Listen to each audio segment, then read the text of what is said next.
The Last of Us was originally released back in 2013 on the PS3. It was released to critical acclaim and was praised for its storytelling. At the time, I had never played a game with such depth in storytelling and a game that made me feel so emotional.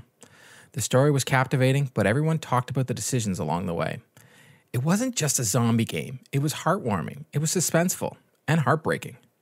It pushed the PS3 to the limits and didn't look like any other game we'd ever played that generation. Re-released in 2014 on the PS4 as a remaster, it came with the DLC Left Behind, along with better frame rates, graphics than its original release. The Last of Us Part 1 is rebuilt. I'm Court Lalonde from Carpool Gaming, and this is The Last of Us Part 1 Remake in review.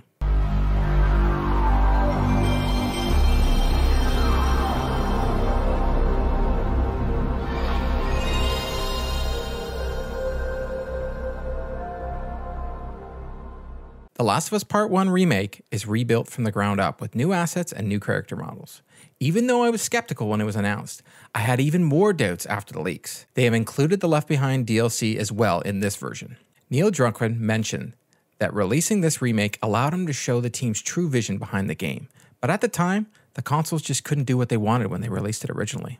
I'm going to dive into what is different between this release from the previous ones, talk story, gameplay, graphics, and share my viewpoint now that I'm a father playing this game. I wasn't a father when I played the game's previous versions, and I will say that this playthrough felt a whole lot different. So the questions I'm going to try and answer is this game worth $70? Can a 10-year-old game feel different? And is this the greatest video game of our time? The visuals have taken a considerable leap forward from the previous versions of the game, with better water effects and environments that look so realistic and alive. You can play the game on either performance mode, which is dynamic 4K, which targets 60 frames per second, or fidelity mode, which is 4K and targets 40 frames per second. I did my playthrough on performance. The character animations is where I felt the power of the PS5 really stood out. The raw emotions that you could see in the characters' faces could move you in a way the previous versions of the game didn't. The gore in this game has been stepped up a notch from previous versions and is very noticeable. They've done a fantastic job in letting the images speak on how violent this world is. They have added elements to the environment that make the water look so lifelike, bringing the game to life more. The rats are something I noticed a lot more in the game than in previous playthroughs. Having these subtle nuances really showed the beauty and despair in the environment. The enemies like clickers look much more menacing, and the spores you see in the air almost look like a fog that you can feel. They've added many different accessibility features in the game that act as visual aids, which they've had in The Last of Us Part 2, but not in Part 1. They added colorblind mode, which can change the color palette for the HUD and the screen magnifier so you can increase zoom on the picture you see.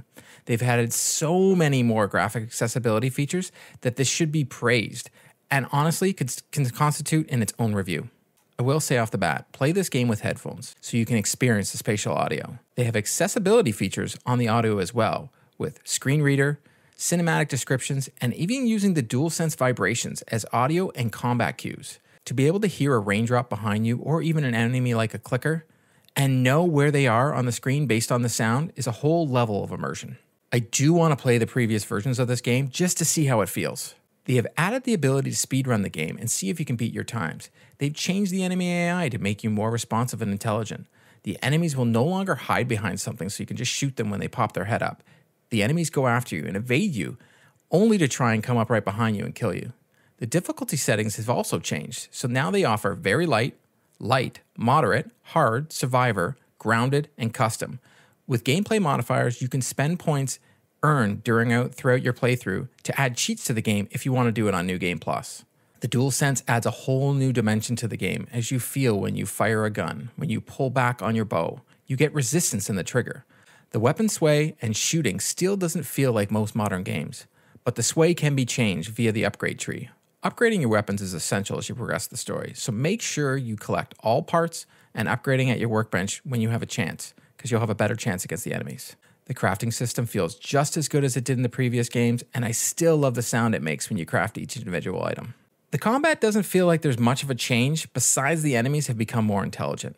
The Left Behind DLC is a must-play, but I was hoping they just add it to the story, instead of having to go back and play it after you finish the game.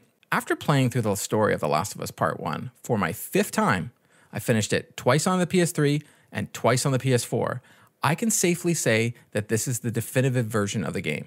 It did feel different, and the updates made me feel like I was playing a different game. I've never felt so emotional playing through a game as I did playing through The Last of Us Part 1 remake. I knew it was about to happen, but it had way more of an impact on me during this playthrough. Playing this version of the story made me realize that The Last of Us Part 1 is one of the greatest video games of all time. It transcends gaming and feels like you're watching a movie. Is this game worth $70? For me, yes, but it might not be for everyone. I would say if you haven't played the game before, I would highly recommend it. If you have played it before and didn't love it the first time, I doubt this version is going to change your mind. I want to thank PlayStation Canada providing a code for review. If you want to catch me or any of all other things we do over at Carpool Gaming, follow me on Twitter at Court Lalonde or follow Carpool Gaming at Carpool Gaming on Twitter.